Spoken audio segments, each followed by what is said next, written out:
मुल्क में corona virus की तीसरी लहर खतरनाक हद तक फैल चुकी है। गुज़श्ता 24 घंटों में मजीद 157 अमवात हुई हैं। सेहत के निजाम पर दबाव बढ़ने लगा है, जबकि इस्लामाबाद के प्रिम्स अस्पताल में मजीद मरीजों के लिए गुंजाइश खत्म हो गई है। इस पर हम बात करते हैं डॉन न्यूज़ के नुमाइंदे ताहिर नसीर से। ताहिर, बताइएगा क्या सूरत हाल है इस्लामाबाद में और क्या कोई अलग वार्ड मुख्तस किया गया है कोरोना के मरीजों के लिए?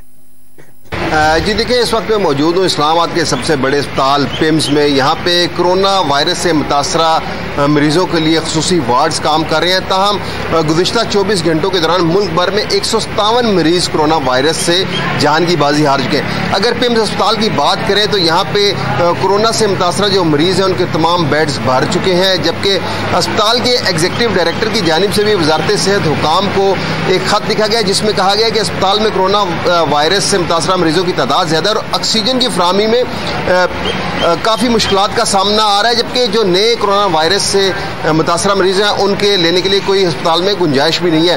ताहम जो वजारत सेहत हुकाम को खत लिखा गया, उसके बाद अस्पताल में जितने भी जो ऑपरेशन थे उनको मौखर कर दिए गए। साथ साथ अस्पताल इंतजामिया ने शहरियों को हुकूमती SOP पर सख्ती से अमल करने की हिदायत की है।